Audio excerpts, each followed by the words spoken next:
Vamos a compartir pantalla también. No, acá. Así comenzamos. Y nos vamos a poner de acuerdo cuándo vamos a recuperar la clase del lunes pasado, si el jueves a las 17 horas o el sábado a las 10 horas, como les dije anteriormente a ustedes. Voy a mandar una encuesta al grupo, ¿sí? El que tenga más votos va a ser el día que vamos a realizar el recuperatorio. ¿Sí? Bien. Entonces, con respecto a los juegos, ¿sí? Comenzamos con el tema de lo que son los juegos. Como dice ahí, ustedes dice, jugar es un derecho de la infancia y los adultos hemos de valer por su cumplimiento en todo y cada uno de los niños. Entonces, aquí tenemos que todos los niños y todas las niñas necesitan jugar, ¿sí? Jugar es un derecho de la infancia y como coloqué anteriormente, somos los adultos los que tenemos que valer por ese cumplimiento, ¿sí? Eso en realidad se legisló en la Asamblea General de las Naciones Unidas en el año 1959 y también está dentro de lo que es el Parlamento Español que se dictó en el año 1990. Bien, entonces el juego permite desarrollar la propia capacidad física y mental, es una fuente de autoafirmación, de satisfacción y de placer.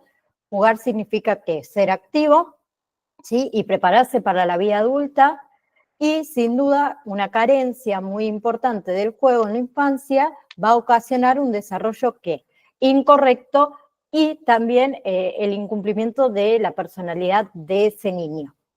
¿Sí?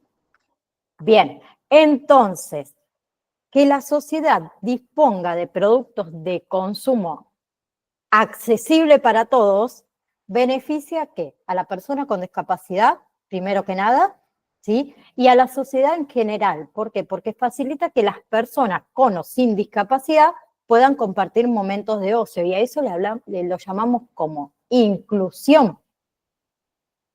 ¿Sí? Entonces, yo les preparé aquí algo con respecto a los juegos, ¿sí? Las tipologías de juguetes consideradas por lo que es el sistema azar, ¿sí? El sistema azar define el juego de ensamblaje como piezas para encajar, para ensamblar, para apilar, para superponer y demás. O sea, ese juego se desarrolla cuando un niño o una niña, ¿sí? Se fija metas, en este caso, por ejemplo, metas de construir, ¿sí? Y con un conjunto de movimientos, un conjunto de manipulaciones, un conjunto de acciones coordinadas, lo puede conseguir. ¿Bien? Entonces, con respecto a la tipología de juguetes considerados por el sistema azar, tenemos los juegos de ejercicio, ¿sí? Que consiste básicamente en repetir una y otra vez una acción porque da placer con respecto a los resultados inmediatos. Otros son los juegos simbólicos, que son los que implican la representación de un objeto por otro, ¿sí? Y también son los juegos de imitación a los adultos. Juegos de ensamblaje, que son los que incluyen piezas de encajar, de ensamblar, de superponer, juntar y apilar, y juegos de reglas, que son los que incluyen una serie de instrucciones o normas que los jugadores deben conocer y deben respetar. ¿Bien? A ver, antes de comenzar con los diferentes tipos de discapacidades y los juegos, tenemos juguetes que son accesibles, ¿sí? Que es aquel que una persona con algún tipo de discapacidad puede acceder, ¿sí?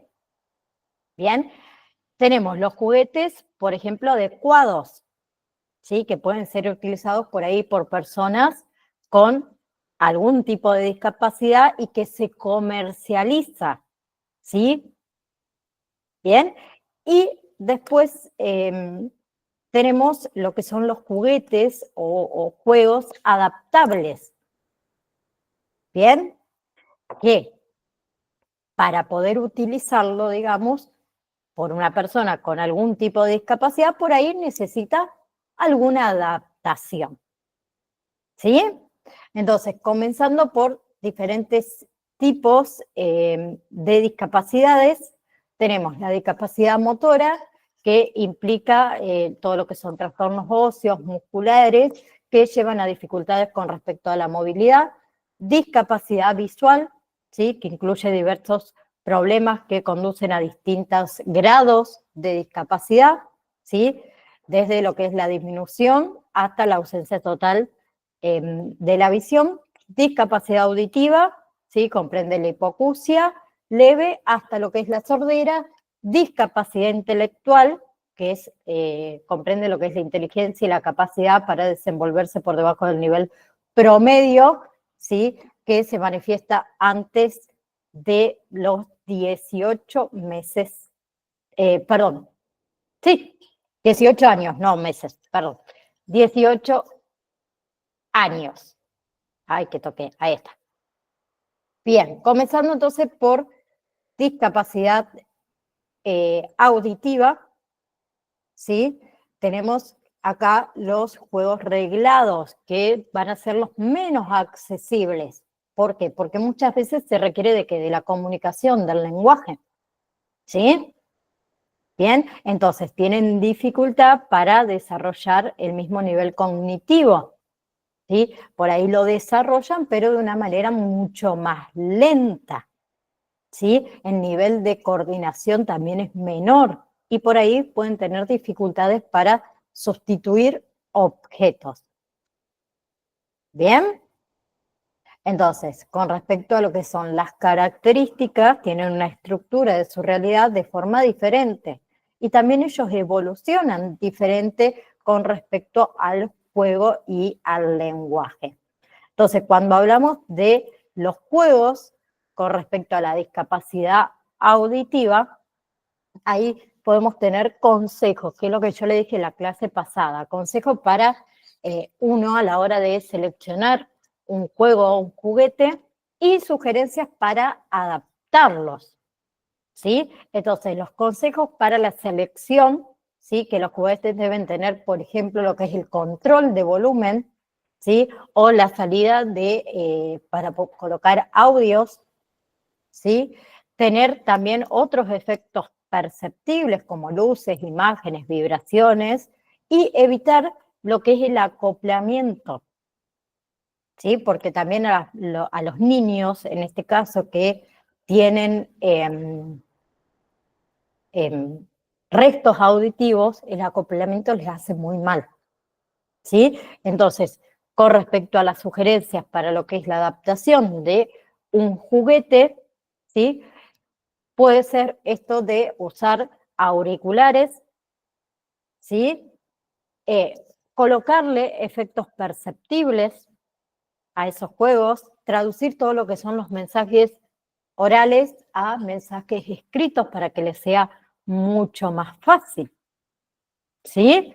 Luego tenemos lo que es discapacidad motora, que es con respecto al manejo de juegos y al manejo de juguetes, ¿sí? Todo lo que son los juegos de ensamble, todo lo que son los juegos de construcción, por ahí se les dificulta mucho, ¿sí? Porque tienen dificultad muchas veces en lo que es el desplazamiento, ¿sí? Tienen movilidad de segmentos corporales, tienen por ahí no tanta precisión de los movimientos, de la coordinación, ¿sí? Entonces, todos estos juegos están condicionados a su capacidad de movimientos. ¿Bien? Generalmente son quienes más requieren la asistencia de otra persona para poder jugar, los niños que tienen discapacidad motora. Y con respecto a la selección de los juegos, que sean de manipulación accesible, ¿sí? Por ahí piezas grandes, ¿sí? que si el juego tiene botones para presionar, que esos botones sean mucho más fáciles de presionar, y algunos que son por ahí muy duros y dificultan mucho la presión, ¿sí?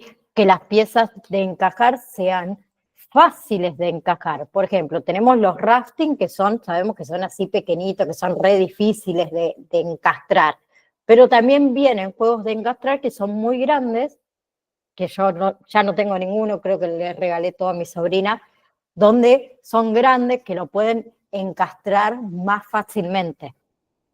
¿Sí?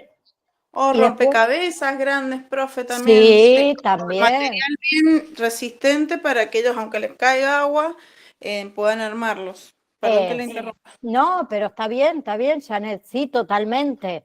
Sí, no le vamos a dar un rompecabezas, por ejemplo, como dijo Janet, de 50 piezas, de esas que son chiquititas así, porque se le va a dificultar muchísimo. ¿Sí? Pero vienen otros que vienen directamente con piezas grandes. Y está bueno que lo hayas dicho, Janet, exactamente. ¿Sí? Después, con respecto a, como dice ahí, los niños que están en silla de rueda, que el lugar donde van a jugar sea un lugar donde pueda él introducir con su silla de rueda. ¿Sí? Podemos colocar en juegos antideslizantes, juegos que por ahí no exijan tanta rapidez, que no requieran ciertos movimientos simultáneos. ¿Sí? Y con respecto a las sugerencias para la adaptación, muchas veces también se fija la base de los juguetes, ¿sí? Con autodeslizantes, cosas que les sea mucho más fáciles a ellos manipular. Se engrosan piezas, se engrosan todo lo que son los marcos, utilizar rompecabezas, perdón, re pocos cabezas, lo que son los cinturones o lo que son los chalecos para que el niño pueda mantener lo que sería la postura en la parte más de ciertos juegos que se utilizan mucho en lo que es, por ejemplo, gimnasia, ¿sí? Utilizan mucho esto de las cuerdas para arrastre, ¿sí? Después que cada pieza o cada elemento por ahí lo podemos adaptar a que tenga relieves para que puedan fijar mucho mejor su agarre, ¿sí? Y otra que está buena también con respecto a la tecnología son los pulsadores electrónicos. Luego tenemos discapacidad visual, que acá la dificultad que tienen es con respecto a lo que son los juegos reglados, ¿sí? A los juegos de construcción se les suele dificultar muchísimo para los niños que tienen disminución visual o discapacidad visual, ¿sí? ¿Qué pasa con estos niños? Muchas veces no se pueden desplazar hacia los objetos, ¿sí?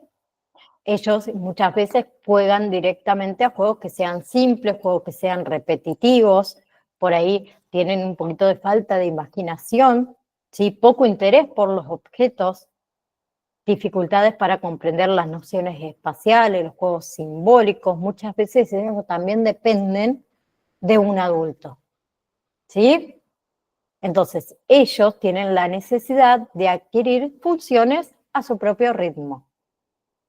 Bien, y somos los adultos quienes tenemos que motivarlo para que exploren los juguetes, explicarle dónde están esos juguetes, cómo son, ¿sí? Podemos estimularlo con el tema de las texturas, de los tamaños, de las formas. Bien, si tienen disminución visual, con colores vivos, colores llamativos,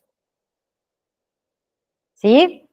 Con respecto a la selección de juegos, que sean diseños sencillos, que sean diseños fáciles de identificar con el tacto, ¿sí? Que sean fáciles de manipular. Janet,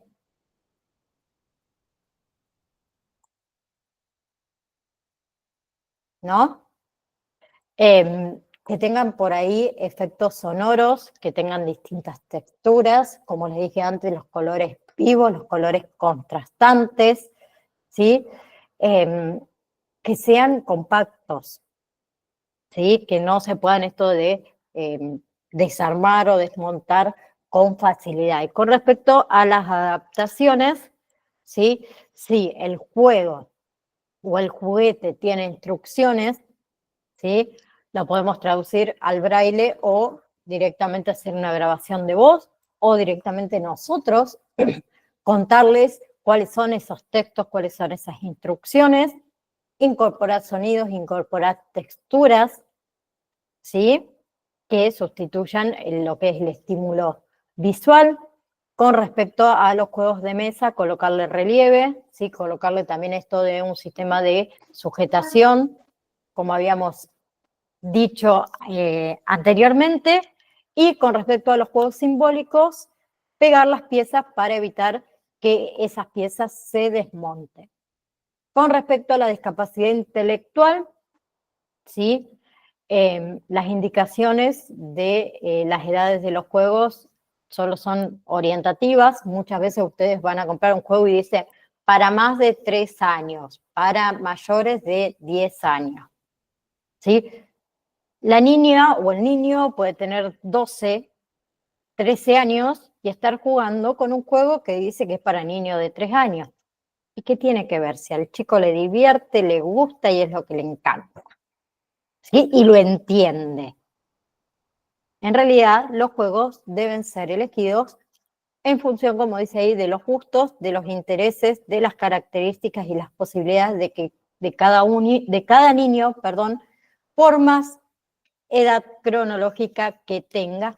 Y otra cosa, y sexo, ¿sí? Porque también muchas veces pasa esto es para nena, esto es para nene. No, ¿quién dice que esto es para nena y esto es para nene? ¿Sí? Con respecto a las características, ellos reciben, procesan y organizan la información con dificultad, con lentitud, lo que son sus posibilidades y tiempos de respuesta también son limitados y son ralentizados. ¿Sí? Entonces, ¿qué es lo que realmente necesitan? Ellos necesitan favorecer el desarrollo cerebral con todo aquello que le posibilite que la llegada de la información del exterior, la percepción de estímulos sensoriales. Y algo importante acá también es la estimulación temprana, ¿sí? O sea, a través de lo que son los juegos. Y esto también es algo que muchas veces pasa con los niños, con todos los niños, tengan discapacidad o no, que sobreestimulamos a los niños, ¿sí? Y eso tampoco está bueno, sobreestimular a un niño. Bien, entonces, consejos para la selección, tenemos que sean de fácil manejo de su función, ¿sí? Para que podamos fomentar en ese niño su autonomía, que tengan diseños sencillos, que permitan trabajar la generación de los aprendizajes, que resulten atractivos, ¿sí? Así nosotros mantenemos que su atención, su interés, que sean de tiempo de respuesta largo, ¿sí?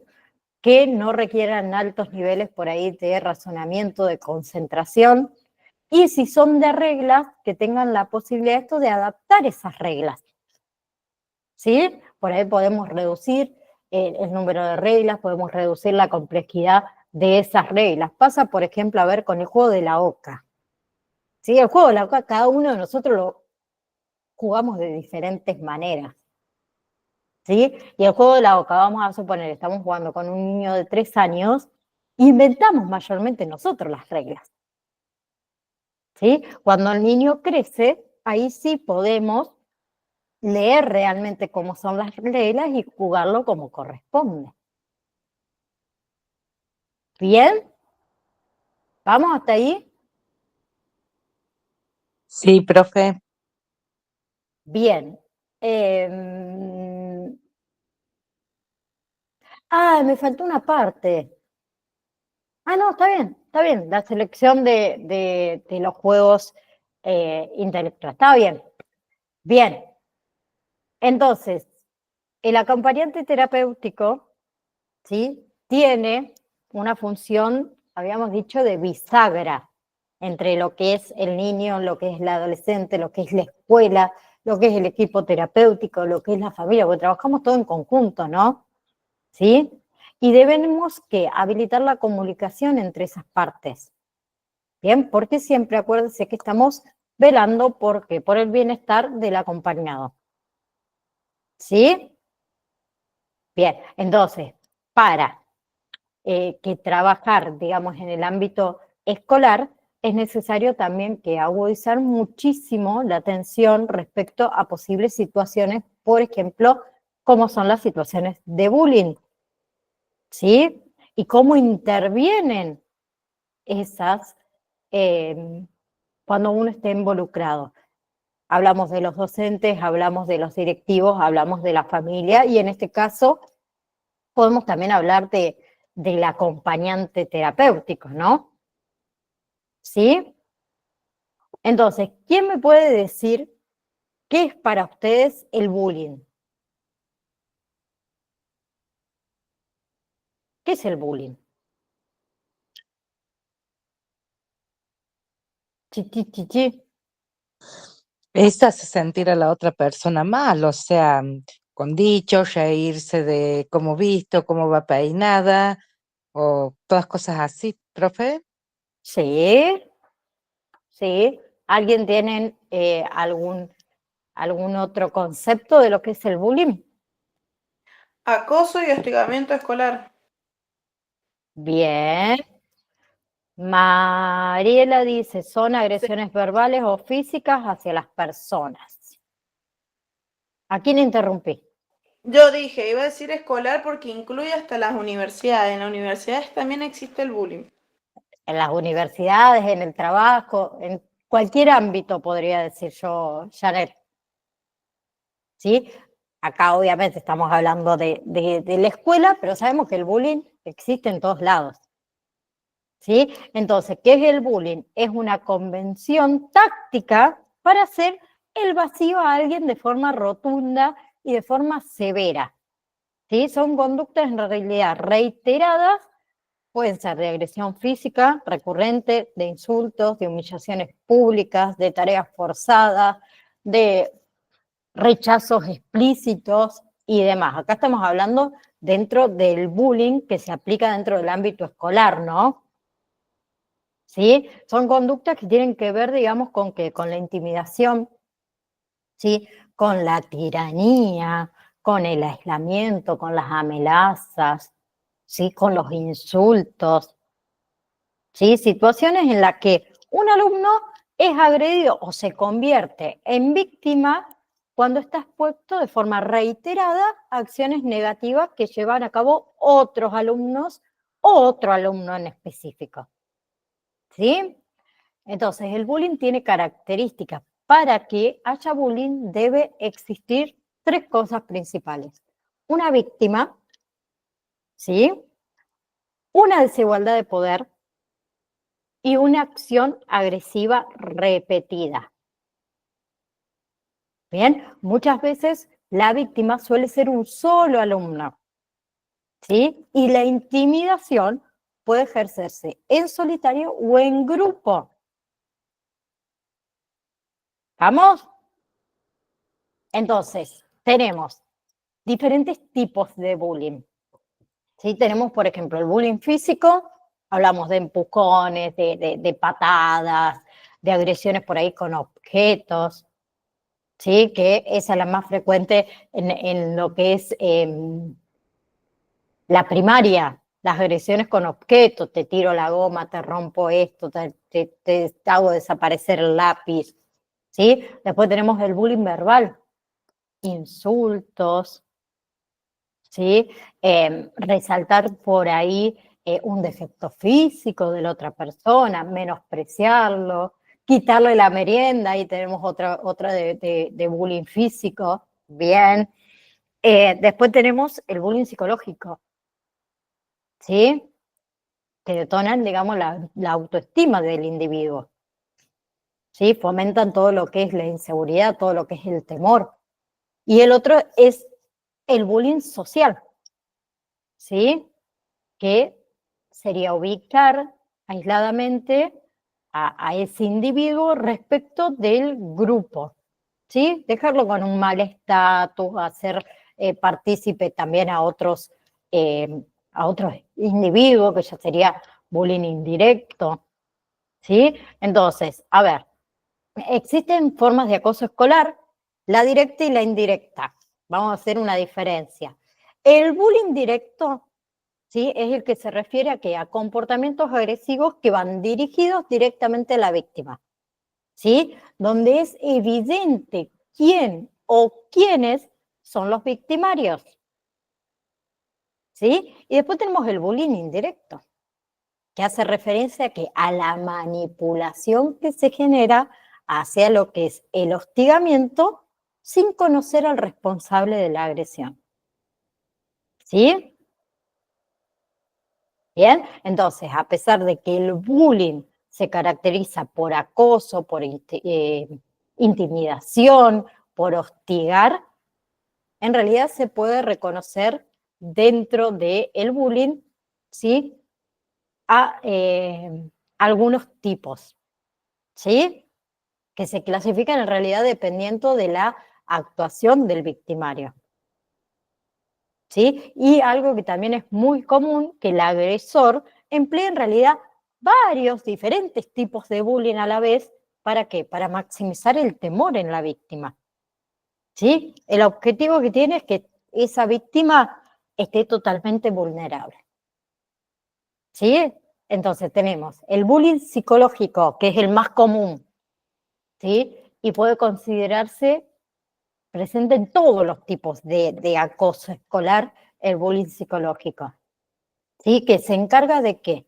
De infundir miedo a través de, por ejemplo, miradas amenazantes, actitudes violentas, chantajes, ¿sí? Los agresores muchas veces emplean en este tipo de bullying, por ejemplo, esto de obligar a sus víctimas a ejecutar acciones de manera forzada, ¿sí? Bien, y esta forma de bullying, el bullying psicológico, puede ser directa o puede ser indirecta. Y generalmente con el bullying psicológico lleva tiempo detectar, ¿sí? Tanto por los profesores, los representantes de la escuela, ¿por qué? Porque no existe una manifestación física, ¿sí? O una prueba, digamos, concreta de que puedan demostrar el acoso, ¿sí? Y muchas veces cuando descubren, por decirlo de una manera, al agresor, ¿qué hace el agresor? Desmiente todo esto, ¿sí? Y muchas veces también la víctima no tiene el valor de admitir, ¿sí? O desenmascarar al victimario. Bien, y muchas veces, o la mayoría de las veces, también los padres de estos niños que sufren bullying psicológico son los que más se percatan de que hay una situación irregular. ¿Por qué? Porque el comportamiento de esos niños cambian o no los caracteriza ese comportamiento que están teniendo. ¿Sí?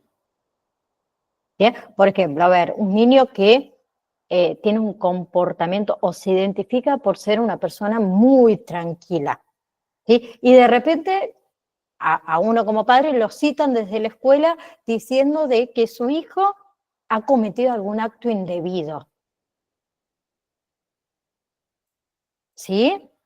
O cuando el niño por ahí no tiene ganas de asistir a la escuela, inventa enfermedades con el objetivo directamente que el padre no lo lleve a la escuela, ¿sí? Entonces uno empieza a sospechar de que algo no anda bien, por decirlo de una manera, ¿no?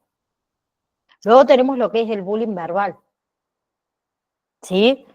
Que se encuentra, digamos, en todas las formas de intimidación, ¿sí? Que se manifiesta a través de la palabra, insultos, amenazas, bromas pesadas, ¿sí? Chismes con el resto de los compañeros, los apodos, que también se consideran bullying, ¿sí? Cuando se tornan, digamos, ofensivos, ¿sí? O resaltan alguna característica física del otro. Bien, este tipo de bullying, el bullying verbal, es un bullying directo, ¿sí? Se identifica mucho más rápido que el bullying psicológico.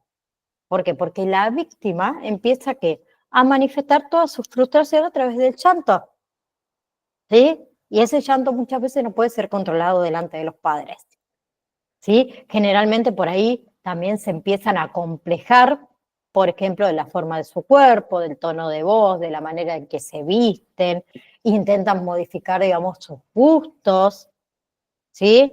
Por ahí manifiestan de que quieren dejar de realizar una actividad que antes disfrutaban muchísimo,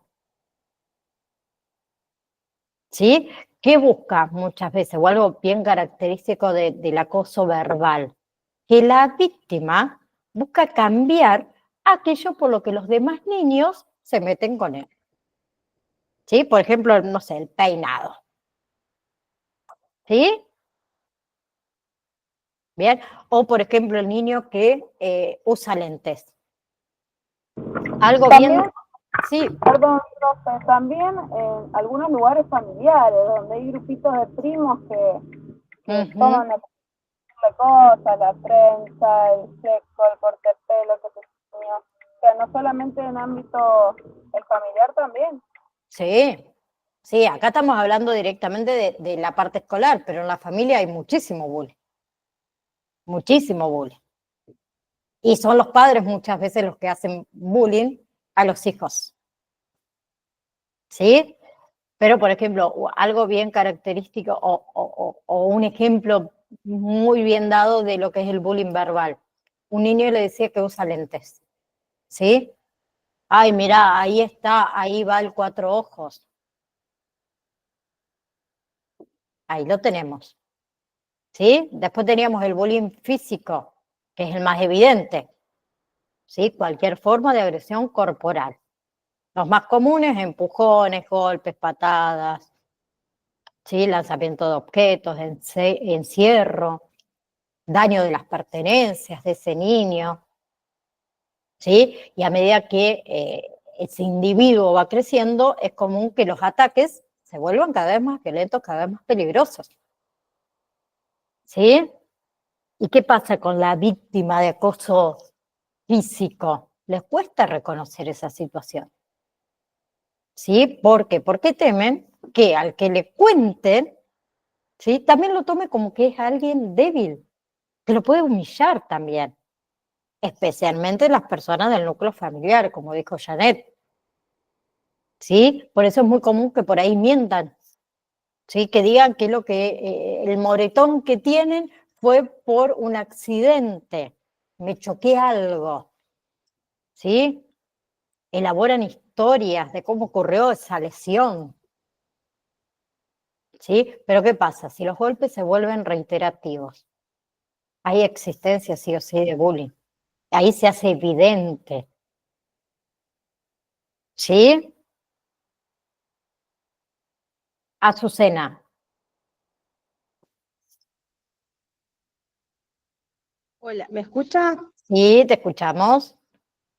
Y en esos casos, ¿cómo se hace? Pues yo le comento, yo el sábado fui a un festival de folclore, los cuales había muchos niños, y yo en un momento dado salgo para el fondo de ese lugar y estaban un grupito de niños como de 5 a 6 años, y mi nena estaba paradita en la pared y le tiraban así tierra, hojas, y ella no se sabía defender. Y yo le pregunto, ¿por qué le hacen así? Si ella, ¿por qué no juegan con ella? No, porque ella, no me dijo enferma, me dijo, tiene problemas, me dijo. Y ella no puede jugar conmigo con nosotros porque tiene problemas. Y jugaban ellos a la escondida, todo, y ella estaba paradita en un rinconcito ahí. Y le digo, ella no tiene problema. Y ella me viene, mamá, sí, sí, ¿ve? Sí, dice, ella no sabe hablar bien, me dice así él. Y en esos casos, por ejemplo, ¿qué pasaría? Bueno, porque yo lo primero que hago me frustro. Y quizá, bueno, son niños y uno no, pero uno sí le explica de que ella no le dice tampoco sus condiciones, porque yo le digo, ella es igual a ustedes, ella quiere jugar como ustedes juegan, ustedes díganle, va a contar, va a contar, va a correr, se va a esconder, se va a esconder. Es igual a ustedes si es una niña normal como ustedes, le digo. Ella, tocala, le digo, tiene carne, tiene ojo, tiene boca, igual a vos, no sé cuál es el problema, le digo, así yo. Y me puso mal y los chicos se culpaban, no, pero él era así en el grupito, pero uno en esos casos, por ejemplo, son niños, como uno dice, pero al ver esas actitudes o escuchar esas actitudes, un papá, ¿cómo tiene que reaccionar en esos casos. Sí. Ahora, espera, Azucena, no te me adelantes. Cuando terminamos de ver todos los tipos de bullying, ¿sí? Viene esa parte, vamos a hablar de lo que es el agresor, de lo que es la víctima, ¿sí? Y otra cosa, ahí hablamos de los espectadores también y de los adultos, ¿sí? Porque Bueno, yo siempre digo mayormente... que muchas veces los chicos hacen cosas o venimos siempre de los papás, y no le decimos a los papás, mira, esto va a estar o esto no va a estar, o un niño así, o asado, o qué sé yo. Sí. Lo mismo pasa que muchas veces nosotros también estamos en medio de un grupo, como decía Jané hace rato, de los papás, que por ahí nosotros nos escuchan a los chicos decir, que no se disculpen ahí, que por ahí dicen, ay, aquella de gorda, o así. Sí. Y los nenes también repiten todas las cosas. Entonces pasa todo eso. Es que los niños aprenden, como siempre lo digo y lo voy a seguir diciendo, de la familia más allá de la escuela, ¿sí? Pero para que haya bullying también hay diferentes tipos de factores, tanto los familiares, los grupales, los personales, los escolares, los sociales, que también vamos a hablar un poco de eso, ¿sí? Una vez que ahora terminemos de ver los diferentes tipos de bullying. ¿Sí, Azucena? ¿Vamos? Bien. Sí, pero Bien.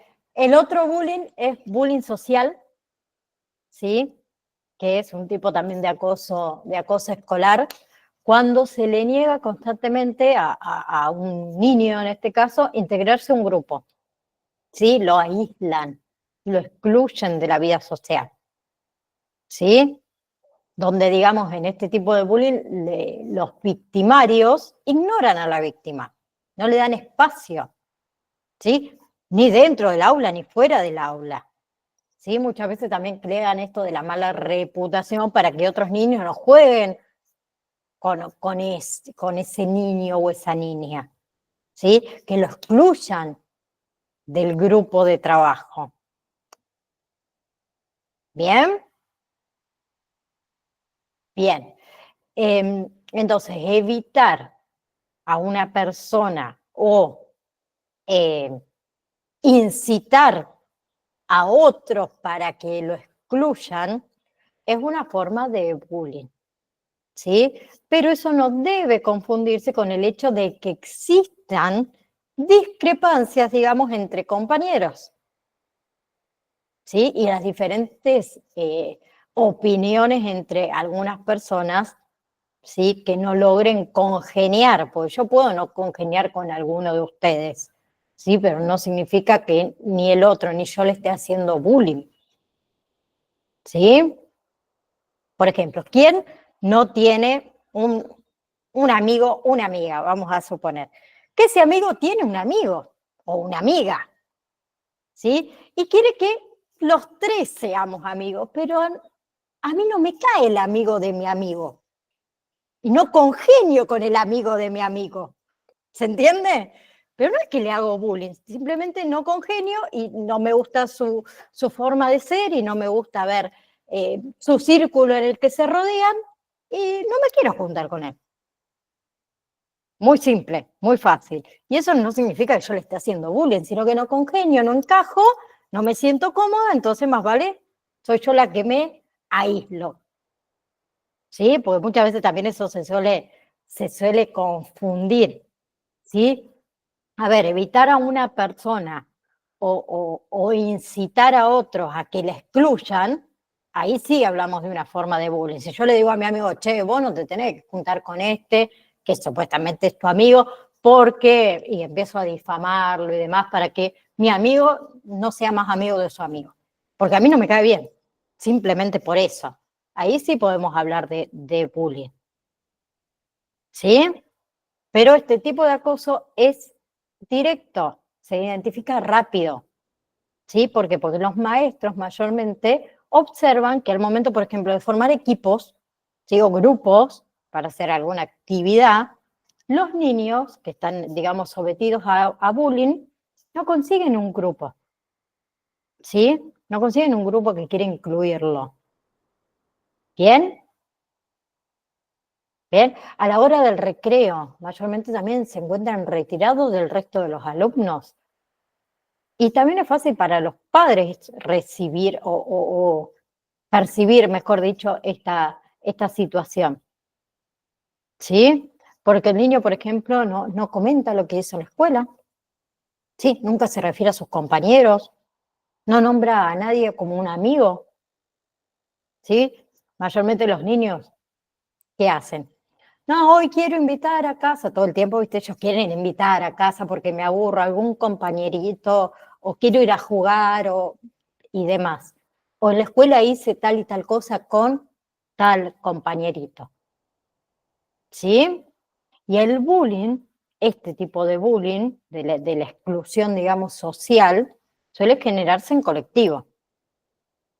¿Sí? Entonces es probable que un victimario sea el responsable, por decirlo, de haber originado que el resto de los compañeros también rechacen a la víctima. ¿Sí?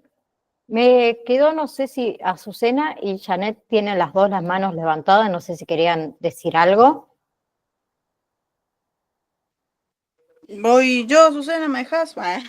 No, yo quería, me hizo acordar lo que estaba diciendo de observar a los chicos y darse cuenta. A un psicólogo que escuché decir de que uno, aunque ya sean grandes los hijos, tiene que ir a buscarlos a la escuela, porque tenés los primeros 5 minutos cuando salen de la escuela, uno puede detectar facialmente si su hijo está recibiendo bullying, acoso, hostigamiento, de cualquiera de las formas, porque después cuando uno llega a casa ya se destiende, hace lo que tenga que hacer, pero como que es fundamental, no irlo a buscar ahí de la manito si es necesario el de la secundaria, pero 5 minutos es verle la cara a tu hijo o a la persona que tengamos que ir a buscar nosotros y darse cuenta de, de esto que está pasando. Sí, es verdad, Janet, estoy totalmente de acuerdo con lo que dijiste. ¿Sí? Dentro también del bullying escolar se puede incluir el bullying sexual, ¿sabían? Sí, esta forma de acoso que es perturbadora, digamos, para la víctima, ¿sí? Ya que toda la agresión va dirigida a intimidarla, a abrumarla a través de conductas sexuales. ¿Sí? Y se encuentran dentro de esta tipología, por ejemplo, obligar a que un individuo realice acciones de índole sexuales contra su voluntad. ¿Sí? Ejecutar, por ejemplo, qué sé yo, tocamientos forzados en lo que son las zonas erógenas. Obligar a la víctima a ver pornografía o cualquier imagen, digamos, alusiva al sexo, que esa víctima no quiere observar. ¿Sí? El dirigirse constantemente a esas víctimas con palabras obscenas, ¿sí? Hacer referencia a las partes, digamos, sexuales de otro individuo para que el resto de los compañeros se burlen. ¿Sí? Es una acción que se encuentra dentro de lo que es el bullying sexual. ¿Sí? O, por ejemplo, otra que también es muy común que pase, asegurar que un individuo tiene una tendencia sexual distinta a la que dicta su sexo. Y pasa dentro de la escuela, por eso pongo el bullying sexual dentro de uno de los bullying que está dentro de la escuela. ¿Sí? Entonces, cuando llega la adolescencia, ¿qué pasa? Los agresores tienden a incrementar esos ataques. Ahí ya le exigen, por ejemplo, a las víctimas que se tomen fotos mostrando alguna parte de su cuerpo, la obligan a besarse, a tocarse los genitales, en casos más extremos, a tener relaciones sexuales. ¿Sí? Y el bullying sexual puede ser aplicado tanto en niños como en niñas. ¿Sí? Después hay otro que quiero que remarquemos la diferencia, es el ciberbullying. ¿Sí? Que en cualquier forma de acoso que se ejecuta es a través de la web, de los medios de comunicaciones digitales, redes sociales, WhatsApp, mensajes de texto, correos electrónicos, juegos en línea, que hoy está muy de moda. ¿sí? La tecnología, nos ha permitido que el acoso se extienda a todos los ámbitos de la vida de la víctima, ¿sí? A ver, no se encuentra ya solamente esa víctima atormentada dentro de la escuela, sino que también en cualquier otro sitio en que se encuentre esa víctima, ¿sí? Y dentro de este tipo de bullying son comunes que las amenazas a la integridad física, las burlas, las bromas de mal gusto, el hackeo de las cuentas privadas, la difusión de fotomontajes, ¿sí? Videos audiovisuales en donde muestra a la víctima recibiendo agresión. Hoy en día, a ver, como dijo Janet, vamos a ponerlo en personas más grandes o en adolescentes, ¿sí? Donde comienza una pelea entre dos adolescentes que se agrupa todo alrededor y lo primero que hacen, porque no hacen otra cosa, ¿no? Sacan el celular para filmar que se están moliendo a palo. ¿Sí? No nos metemos no, como voy a meter, no más vale lo filmo y lo subo a las redes sociales. Eso hacemos. ¿Sí? Entonces, el incremento del uso de dispositivos móviles, la tecnología al alcance también de los más pequeños, la opción de poder colocar anónimamente cualquier tipo de comentario en la web, utilizar seudónimos, todo eso contribuyó a ¿qué? A la proliferación de ¿qué? De esta nueva modalidad de acoso. ¿Sí? Pero es un término que no hay que confundirse con el ciberacoso, ¿sí? Porque el ciberacoso va orientado ¿a qué? A víctimas de cualquier edad y generalmente tiene connotaciones sexuales. Mientras que el ciberbullying se considera en realidad una herramienta del acoso escolar, ¿sí? Que se puede generar principalmente que a raíz de lo que acontece dentro del centro educativo y que se divulga por los estudiantes. ¿Bien? ¿Vamos? Bien. Entonces, una de las principales razones, ¿sí?, por la que el fenómeno, digamos, del bullying se ha acentuado es por la falta de confianza que sienten esos niños y sienten esos adolescentes hacia sus representantes.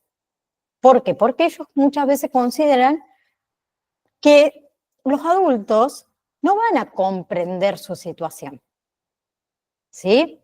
Son pocos, digamos, los casos en donde la víctima manifiesta lo que le ocurre a un adulto, para que ese adulto tome acciones, ¿sí? Principalmente, ¿por qué?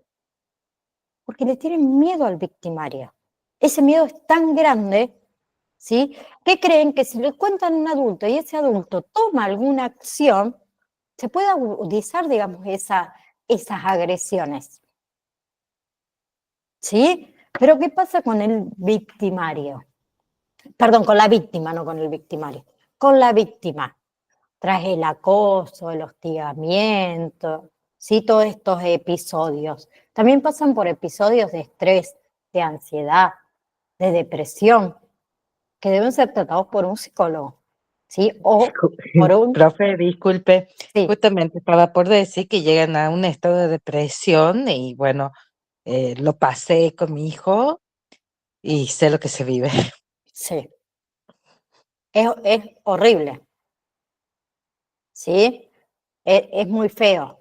Es muy feo, profe, sí, sí, sí. Es muy feo y Sí. más, bueno, hoy en día, con las generaciones que hay, ¿sí? Hablamos de estos niños yo les podría decir que de 13, 14 años para abajo, que son mucho más sensibles a, por ejemplo, si me comparo con lo que éramos nosotros en mi época, ellos enseguida pasan por un estado de depresión. Sí, son muy sensibles hoy en día Sí, los profe. niños y hay que tener sumamente cuidado y sumamente cuidado con lo que hablamos en casa directamente.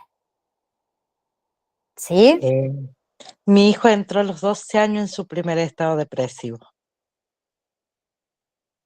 Bien, mi hija, te cuento, Patri, entró en su primer estado depresivo el año pasado, a los 9 años, ¿sí? Cuando comenzó o sea, yo me di cuenta porque comenzó a que cada vez que íbamos a comprar ropa, ella quería comprarse ropa grande, grande, grande, grande, grande, no quería ponerse malla para ir a la pileta, no quería ponerse pantalón corto, entonces comenzó con el tema este de que había compañeritas,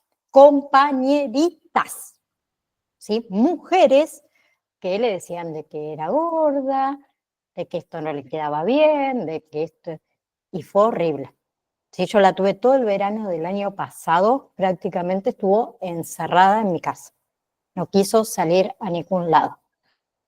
Entonces es necesario la intervención psicológica, ¿sí? O psicoterapeuta con la finalidad de que de erradicarlo, ¿sí? De rescatar, digamos, su autoestima, ¿sí? Evitar el trastorno del estrés postraumático, ¿sí? O posibles secuelas emocionales a lo largo de la vida que llevan a permanecer, digamos, con ese temor, ¿sí? De que en este caso el agresor pueda volver a atacarlos, ¿sí? Entonces, para eso es importante que tanto el victimario como la víctima asistan a consultas psicológicas, ¿sí? Que esto también es algo que pasa. Mayormente, ¿quién asiste a una consulta psicológica? La víctima. Y el victimario sigue haciendo de las suyas. Así es, profe. ¿Sí? Virgi.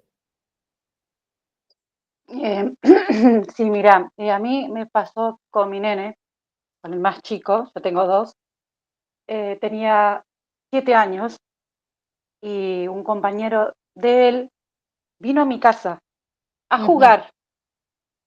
Yo salgo a hacer unos mandados y le digo a la señora que estaba en mi casa, vos vigilá, por favor vigilá.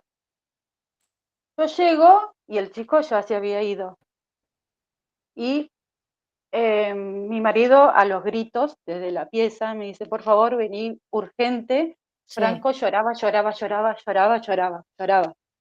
Y le decíamos, ¿qué te pasa? ¿Qué te pasa? Y terminó diciendo que el chico quiso bajarle los pantalones y hacer ciertas cosas con él. Y que él no lo dejó. Y le dijo, el nene miraba por la ventana y le decía, no le va a contar a tu mamá o a tu papá. Sí, eso hace.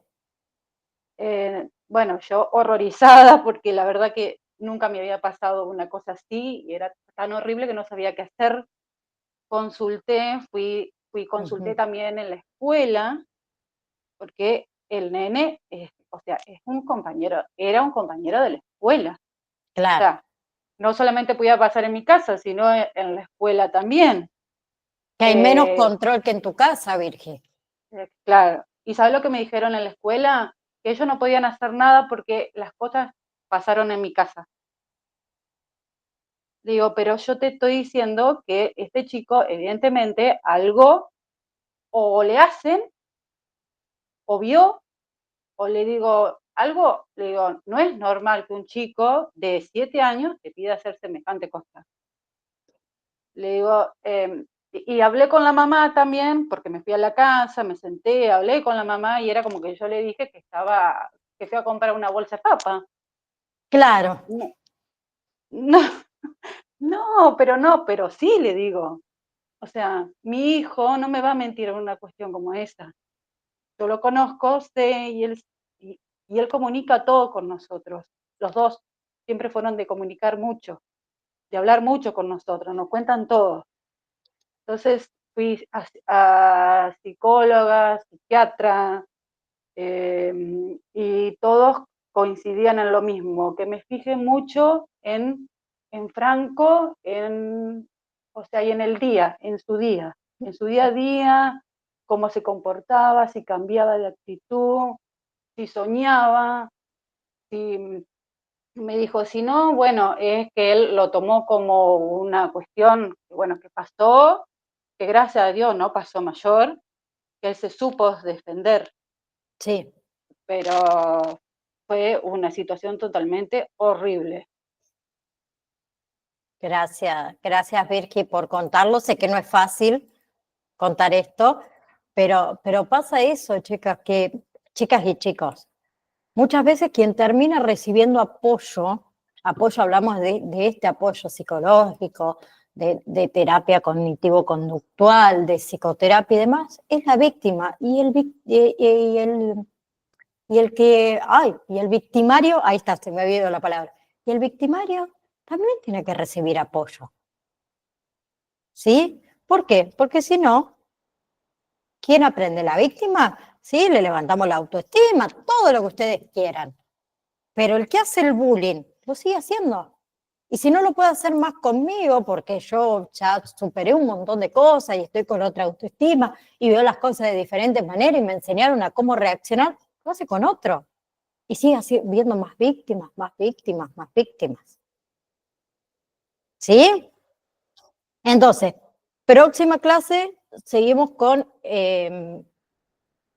a ver, espérenme, tema bullying y quiero ver qué sigue. Porque si no me equivoco con el tema... ¿A dónde está? Ahí está. Con bullying terminaríamos, si yo no me equivoco, con el módulo. Denme un segundo. Ah, no, familia, escuela y discapacidad me falta. No es tanto tampoco.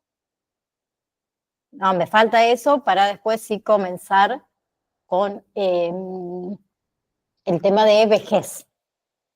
¿Sí? Entonces, próxima clase nos encontramos a las 3:30. Quien no pueda asistir, acuérdense que la clase queda grabada y después les voy a mandar una encuesta para ver qué día pueden recuperar la clase del lunes, si el jueves a las 17 horas o el sábado a las 10 de la mañana. Quien tenga más votos va a ser el día que vamos a recuperar la clase. Esa clase también va a quedar grabada, quédense tranquilos, que queda grabada, ¿sí? Gracias a cada uno de ustedes por estar. Nos estamos viendo entonces, si Dios quiere, o el jueves o el sábado, y el lunes a las 13:30 horas. ¿Sí? Un saludo enorme, que tengan una hermosa semana. Nos vemos la próxima clase. Chau, chau. Chao, profe. Chao, profe.